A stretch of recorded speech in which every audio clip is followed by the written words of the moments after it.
পড়ছিলাম তোমার সঙ্গে এক জনম, কলমে সানা শেখ, পর্ব সংখ্যা 14।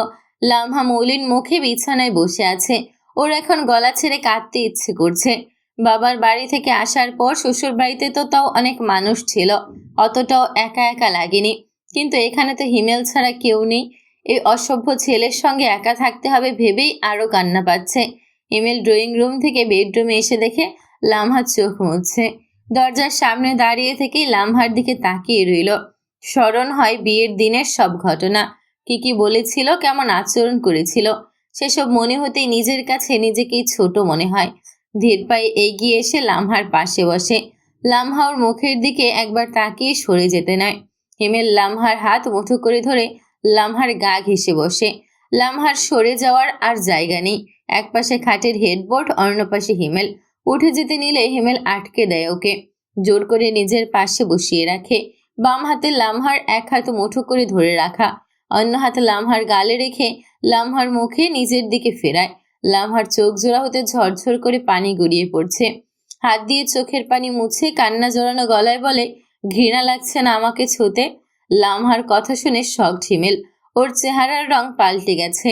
লামহা কাঁদতে কাঁদতে আবার বলে, এই কথা শুনে এত অবাক হওয়ার তো কিছু হয়নি। আমি ছোট মানুষ বলে কিছুই বুঝতে পারি না এমন নয়। বিয়ের দিন আপনার অমন আচরণ আর কথার কারণ আমি খুব ভালো করেই বুঝতে পেরেছিলাম, আর আপনার বর্তমান আচরণের কারণও বুঝতে পারছি। সরি, ওই দিন মাথা ঠিক ছিল না। কি করেছি বলেছি সত্যি বুঝতে পারিনি তখন। আপনার মাথা ঠিকই ছিল। কি বলেছেন আর করেছেন সেসবও বুঝতে পেরেছেন, শুধু মানতে পারেননি আমাকে। একজন ধর্ষিতা আপনার বউ হয়েছে এটা মেনে নিতে পারেননি। প্লিজ লামহা, এই কথাগুলো উচ্চারণ করো না। কেন? শুনতে খারাপ লাগে? আমারও অনেক খারাপ লেগেছে। কষ্ট হয়েছে যখন মানুষজন আমার দিকে তাকিয়ে হেসেছে, ঘৃণা ভরা দৃষ্টিতে তাকিয়েছে, বারবার বলেছে এই মেয়ে ধর্ষিতা। হিমেল লামহার মুখের দিকে তাকিয়ে রইল। লামহা নিজের গাল থেকে হিমেলের হাত সরিয়ে দেয়, হিমেলের হাত থেকে ছাড়িয়ে নেয় নিজের হাত। পুনরায় চোখ মুছে বলে, দোষ ধর্ষিতার নাকি ধর্ষকের? কোনো মেয়ে কি ইচ্ছে করে ধর্ষিতা হয় দেখেছেন কোথাও? তাহলে এই সমাজ কেন ধর্ষিতার দিকে আঙুল তুলে? কেন তাকে দোষী সাব্যস্ত করে? কেন তাকে পস্তাতে হয়? আমি ধর্ষিতা না হয়েও আজ সমাজের চোখে ধর্ষিতা। মানুষজন বাঁকা চোখে তাকায় আমার দিকে। বলতে বলতে ডুকরে কেঁদে ওঠে। হিমেল বলতে পারছে না কিছু, মাথা নিচু করে বসে আছে। লামহা কাঁদতে কাঁদতে উঠে যায় হিমেলের পাশ থেকে।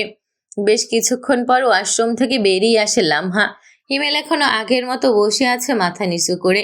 লামহা হাত মুখ মুছে বিছানায় উঠে চুপচাপ শুয়ে পড়ে একপাশে। না খেয়ে শুয়ে পড়লে কেন? লামহা চুপ করে থাকে। হিমেল লামহার দিকে ঘুরে বসে বলে, লামহা খেয়ে ঘুমাও। খাবো না, আপনি খান। হিমেল আর কিছু না বলে বসা থেকে উঠে ব্যাগ থেকে ট্রাউজার টি শার্ট বের করে নিয়ে ওয়াশরুমে প্রবেশ করে। ফ্রেশ হয়ে এসে চুপচাপ রুম থেকে বেরিয়ে যায়। লামহা শুয়ে থেকেই দরজার দিকে তাকায় একবার। বাবা মায়ের কথা ভীষণ মনে পড়ছে। ইচ্ছে করছে ছুটে বাড়িতে চলে যেতে। প্লেটে বিরিয়ানি আর এক গ্লাস পানি নিয়ে রুমে ফিরে আসে হিমেল।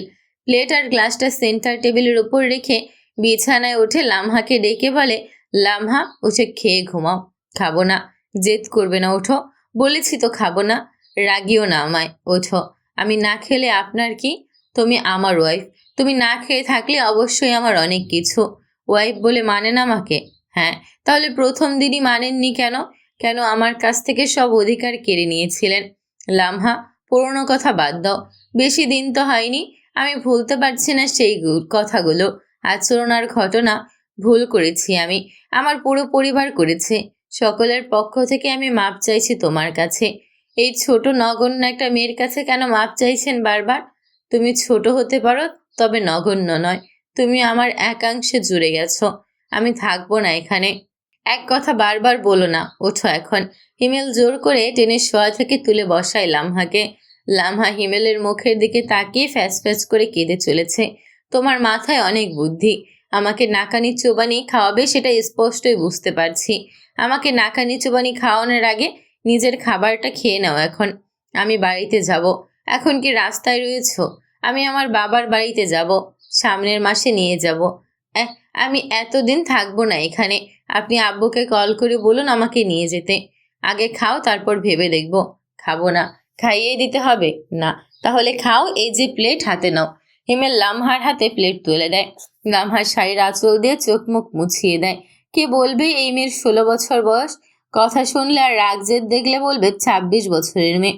দেখতে মিষ্টি পুতুলের মতো হলে কি হবে, স্বভাবে তো আস্ত একটা রিনা খান। কিভাবে কথা বলে আর তাকায় ওর দিকে।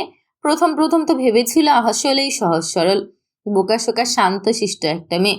লামহা হেঁচকি তুলতে তুলতে খাওয়া শুরু করে। বিরিয়ানি ওর পছন্দের তালিকায় প্রথম স্থানে রয়েছে, তাই খাচ্ছে, নয়তো এখন কিছুই খেত না। হিমেলের উপর ভীষণ রেগে আছে। খেতে খেতে প্লেটের সবটুকু বিরিয়ানি খাওয়া শেষ করে লামহা। হিমেল পানির গ্লাস এগিয়ে দেয়। পানি খেয়ে হাত ধুয়ে আবার শুয়ে পড়ে। মনের ভুলেও একবারও হিমেলকে বলেনি খাওয়ার জন্য। হিমেল প্লেট আর গ্লাসটা হাতে নিয়ে রুম থেকে বেরিয়ে যায়। হিমেল বেরিয়ে যাওয়ার পর স্মরণ হয় হিমেল খায়নি। হিমেল ওকে এভাবে খাওয়ালো, আরও একবারও হিমেলকে বলল না খাওয়ার জন্য। নিজেকে নিজেই প্রশ্ন করে লামহা। একটু একটু খারাপ লাগছে। একবার বলা উচিত ছিল খাওয়ার জন্য। উঠে যাবে কি যাবে না করতে করতে শোয়া থেকে উঠে বসে। বিছানা ছেড়ে নামতে গিয়েও না নেমে শুয়ে পড়ে আবার।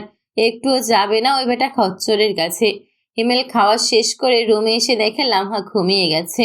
কিছুক্ষণ ঘুমন্ত লামহার মুখের দিকে তাকিয়ে থেকে ফোন হাতে নিয়ে বেলকুনিতে এসে দাঁড়ায়। বেলকুনিতে বসার মতো কিছুই নেই। ফোন আনলক করতেই লামহার বাবার কল আসে। কিছুক্ষণ ফোনের স্ক্রিনে তাকিয়ে থেকে রিসিভ করে সালাম দেয়। লাবিব ইসলাম সালামের জবাব দিয়ে হিমেলের ভালো মন্দের খোঁজ খবর নেয়। হিমেল নিজেও শ্বশুরবাড়ির সকলের খোঁজ খবর নেয়। লামহা কোথায়? ঘুমিয়েছে।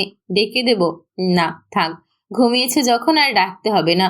সকালে ফোন দেব আবার। আচ্ছা আচ্ছা, ভালো থেকো। আপনিও ভালো থাকবেন আব্বু। কল কেটে রুমে ফিরে আসে হিমেল। বেলকনিতে আর থাকতে ইচ্ছে করছে না। লাইট অফ করে শুয়ে পড়ে লামহার পাশে। কাত হয়ে তাকিয়ে রইল লামহার মুখের দিকে। ওর ভাবতেই অবাক লাগে, এত ছোট একটা মেয়ে ওর বউ। বউ তো নয়, জীবন্ত একটা পুতুল। যেই পুতুল রাগ করে, জেদ ধরে, মেজাজ দেখায়, আর রিনরিনে গলায় গুছিয়ে কথা বলে। অভিমানী দৃষ্টিতে তাকায় ওর দিকে। কখনো কখনো রাগে খ্যাপাটে দৃষ্টিতেও তাকায়। রিনরিনের গলার স্বরও কর্কশ হয়ে যায়। লামহার মুখের দিকে তাকিয়ে থাকতে থাকতে মুচকি হাসে।